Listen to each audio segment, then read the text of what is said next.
Vi har igennem de sidste 2 år prøvet at bruge straf som en prisme at kigge igennem historien på og forstå Helsingør bedre. Og det er straf og synet på de straffede rigtig god til. Her må vi jo ikke glemme, at Helsingør var en international handels- og havneby, hvor der kom så mange unge mænd som soldater og matroser til byen. De slog sig løs på byens beværtninger, og de kom op og slås. Også i hjemmene havde faren jo afstraffelsesret over for både kone og børn, så der har været meget mere vold i samfundet, og derfor så straffede man heller ikke vold særlig hårdt, i hvert fald ikke før den blev meget voldsom eller for meget.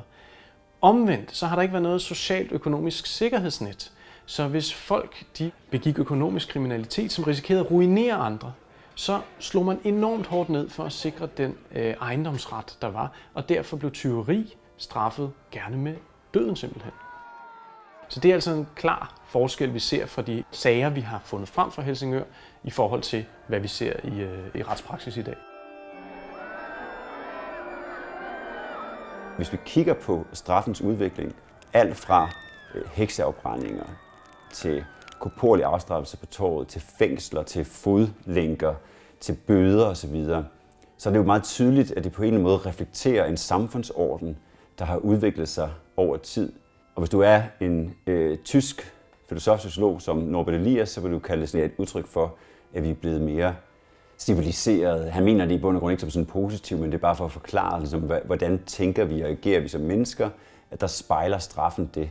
Det tror jeg, de fleste vil sådan genkende til. Vi synes jo selv nok, at det er mere civiliseret at sætte folk i fængsel i 10 år, i stedet for at piske dem på torvet.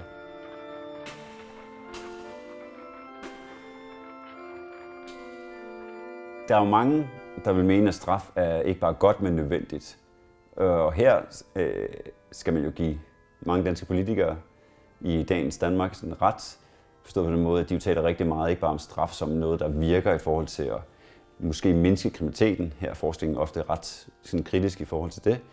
Men de taler rigtig meget om retsfølelse, altså om det moralske univers omkring straf. Og der kan man gå tilbage til sådan en filosof som Immanuel Kant, som var meget åben med, at grunden til, at man skal reagere, når noget uetisk sker, det er, fordi det simpelthen er et kategorisk imperativ, kalder han det. Så vi er nødt til at reagere, ikke? Altså samfundet falder fra hinanden, hvis vi ikke slår en streg i sandet. Hertil kunne man så lægge, at der er nogen, der mener, at den samfundsmoral jo ikke bare er naturlig og ligelig fordelt i samfundet. Der er nogen, der vil sige, at jamen, den samfundsmoral er jo bestemt af nogle bestemmende klasser, og derfor så reflekterer den jo også eksempelvis forholdet mellem de rige og de fattige. Der er nogle interne klassedynamikker, kunne man kalde det. Det er det ene argument. Det andet handler også om, at hvis det er, at vi ser straf som en måde at kommunikere samfundet på, det er jo, at der er nogen, der mener, det er også et udtryk for, at tilbage i tiden, da man i høj grad forsøgte at straffe folk via at have de her bombastiske offentlige skure, jamen så begyndte det at simpelthen gå den forkerte vej. I stedet for, at den, der skulle straffes, og måske endda henrettes, stod og angrede og med bøjet nakke tog imod kongens afstraffelse, jamen så begyndte de at stå og grine, fortælle jokes. Folk kom igen med deres piknikkurve, så det blev sådan et stort spektakel, så magthaverne var utilfredse med det. Og derfor så tænkte de, at vi er nødt til at gøre noget andet. Det nytter simpelthen ikke noget, at når vi vil straffe et menneske, at så kan de stå og på en eller anden måde tale os imod.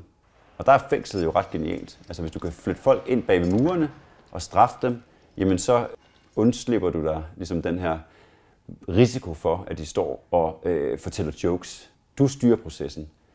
Og så skal man også huske på, og det tror jeg er vigtigt, fordi vi taler tit om fængsel, som om det er meget mere humant, men det er jo også med til sådan at forstørre dramaet, fordi vi ved ikke, hvad der sker, når fængselsdøren lukkes. Så at tro, at det bare handler om, at det er blevet mildere og mindre brutalt, kunne man kalde det, det er jo i bund og grund også bare fordi, at vi ikke har nogen fornemmelse for, hvad der sker. Og i det kan der udspringe mange tanker og mange følelser for, at det næsten er mere forfærdeligt, eller i hvert fald lige så forfærdeligt, fordi vi nu ikke ved, hvad straffen i bund og grund indeholder.